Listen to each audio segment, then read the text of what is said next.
Daily. Taste the Daily. Lot of you people are writing that it is Tirupati. So you are telling me, No, you people are writing. I don't know. Once they announce, we'll also share with you. Once we come to know our internal resources. So when we also come to know, we'll let you know. But you people are telling it is Tirupati. Yes, they will be.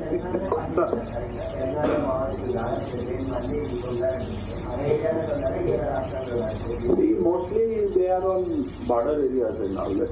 Telangana, Chhattisgarh border, and some of them are working in various other places also. Orissa, Jharkhand, Maharashtra. మావోయిస్టులు చర్చలకు సిద్ధమవుతున్నారు. తెలంగాణ ప్రభుత్వం వైఖరిస్తున్నారు మీద. Can you repeat?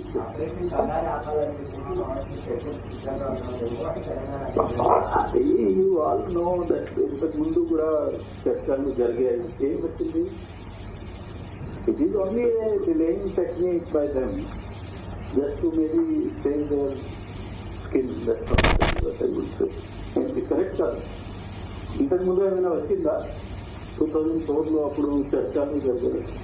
2004లో 5లో అప్పుడైనా చర్చలు ఏంటంటే ఇప్పుడు భారతదేశంలో మొత్తంలో ఏపీలో అంటే అప్పుడున్నటువంటి ఉమ్మడి ఏపీలో చాలా తీవ్రంగా సమస్య ఉంది కాబట్టి అప్పుడు గవర్నమెంట్ తిరోగిస్తున్నది.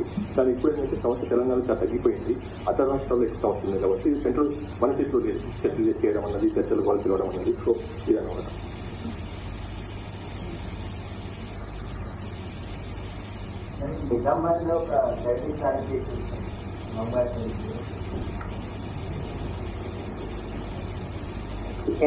ఎన్ఐఏ అరెస్ట్ చేసింది. అది దానికోసం ఒక ప్రశ్న వచ్చేసి సార్, ఇంకా మావోయిస్టులను చెప్పండి. ఇంకా సార్, మావోయిస్టులు ఇంకా జనజీవన స్రవంతులు రావడానికి పిలుపునివ్వడమే కాకుండా క్షేత్రస్థాయిలో ఎట్లాంటి జాగ్రత్తలు తీసుకుంటున్నారు, ఇంకా మీ తరఫున ప్రభుత్వాన్ని ఏమి ప్రతిపాదిస్తున్నారు ప్రభుత్వానికి?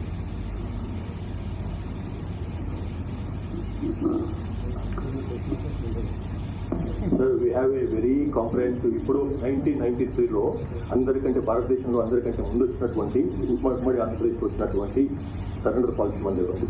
Very comprehensive rehabilitation surrender policy ఉంది. కాబట్టి ఆ పాలసీని మనం ముందు తీసుకుంటున్నాం కాబట్టి కొంత 1000 మంది 100 మంది సరెండర్ అయిపోయినారు. మనం అంటే 1000 మందికి వచ్చి లొంగిపోయినారు. కాబట్టి ఇప్పుడు స్పెషల్గా మీరు మీ క్వశ్చన్కి ఏంటంటే స్పెషల్గా ఇప్పుడు కొత్త చేయాల్సింది ఏం లేదు.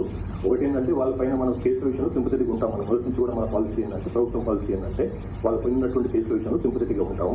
బయటకు వచ్చినప్పుడు వాళ్ళకి సంబంధించినటువంటి ఏమన్నా రివార్డ్ ఏదైతే ఉందో అది వాళ్ళకి పూర్తి ఇచ్చేస్తాము. అట్లానే ఇంకేదైనా హెల్త్ పరమైనటువంటి ఇష్యూస్ ఏమైనా ఉంటుంది, ఫర్ ఎగ్జాంపుల్ అవుతుంది, అట్లాంటి ఇష్యూస్ ఏమన్నా డెఫినెట్లీ వాళ్ళకి మన పరంగా వాళ్ళకి ట్రీట్మెంట్ ఇస్తుంటాం. కాబట్టి మనం వాళ్ళకి ఏదైతే ఇంతకుముందు కంటిన్యూ చేస్తున్నామో వస్తుందో అదే కంటిన్యూ చేస్తాము. ఆ సేమ్ విధానం ఎట్లు ఇస్తుంటే మనకి లేదు.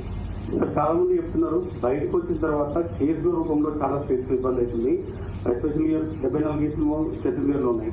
ఒకవేళ ఇక్కడ లొంగిపోతే మిగతా కేసు వాళ్ళు పిలిచి ఇబ్బంది పెడుతున్నారు అనేది ఒకటి చాలా మంది చెప్తున్నారు. ఇప్పుడు 74 కేసులు అన్నది అది మా అఫీషియల్ గా మాకు వచ్చిన రాలేదు సమాచారం. మీరు అనుకుంటున్నారు మన స్టేట్ అయితే లేదు. మన స్టేట్లో అయితే వచ్చింది బయటకు వచ్చిందామే. కాబట్టి ఆ విషయంలో కూడా వాళ్ళతో మాట్లాడుతాం. డెఫినెట్లీ పక్క స్టేట్ వాళ్ళతో మాట్లాడదాం. ఏమైనా ఉంటే డెఫినెట్లీ సింపథెటిక్గా చూసుకోమని చెప్పి మేము రిక్వెస్ట్ చేస్తామని. సార్, ప్రస్తుతం తెలంగాణ కమిటీలు ఎంతమంది ఉన్నారు సార్?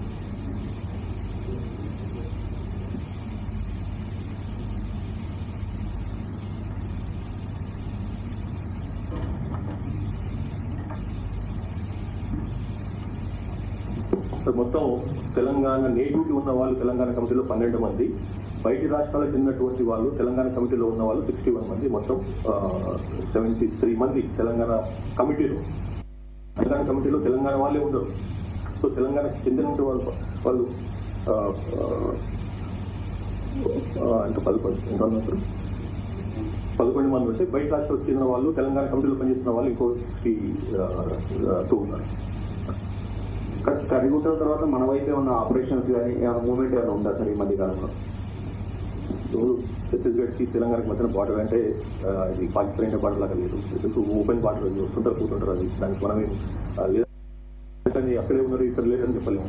సో ఇది తిరిగిపోవడం కావునే కదా. Telangana and then after Sir has answered, it must have gone to Chhattisgarh. Because of the 1-2 steps difference ఉంటుంది కరెక్ట్ కదా సార్ ఈ ఏడాది ఈ మావోయిస్టుని ఎంతమంది చేస్తున్న ప్రయత్నాల్లో భాగంగా చనిపోయిన పోలీసులు ఎంతమంది ఉన్నారు? రీసెంట్ గా జరిగిన గ్రేహౌన్స్ పోలీసుల 3 పోలీసులు గ్రేహౌన్స్ పోలీసులు చనిపోయారు. దాంట్లో క్రాస్ ఫైరింగ్ అని మన పోలీస్ డిపార్ట్మెంట్ చెప్తుంది. రీసెంట్ గా మావోయిస్ట్ పార్టీ ఒక లెటర్ రిలీజ్ చేసింది. ఆ లెటర్ లో మేమే వాళ్ళని కాల్ చేయమని చెప్పేసి మావోయిస్ట్ పార్టీ ప్రకటించడం జరిగింది. ఇది ఎంతవరకు కరెక్ట్? అది క్రాస్ ఫైరింగ్ జరిగిందా? ఆ ఇన్సిడెంట్ గురించి వాళ్ళు చెప్పగలుగుతారా? Elaborate. We have already given statement that time and released a press note also. And see, this misinformation campaign and all that, all these things are done by the party. So whatever statement we have given, that is our stand. And whatever statement they are giving, they may be saying to just create some misinformation campaign among people. They will try to motivate their own party people, definitely. But what we give is, we give the truth. So that is the thing. That is the difference. Thank you. I think you have all received the press note, and now we'll give that 25 lakh reading.